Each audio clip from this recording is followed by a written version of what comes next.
Moć društvenih medijskih platformi drastično je promijenila način na koji komuniciramo i sudjelujemo u demokratskom procesu.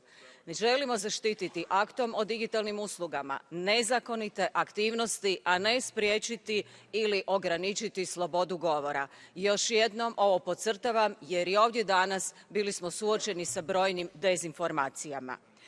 Zakon o digitalnim uslugama alat je za stvaranje sigurnijeg i transparentnijeg online prostora, istodobno štiteći naše demokratske vrijednosti.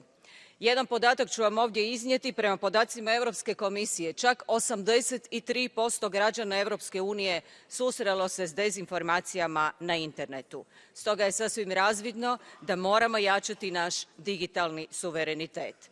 Lažne vijesti pak imaju 70% veću vjerojatnost da će biti prenesene od istinite priče.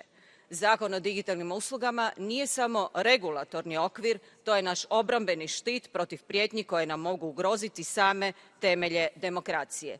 I na kraju pozivam novu komisiju da se još snažnije uključi i u sankcioniranje onih koji ne poštuju naše propise. Hvala lijepa.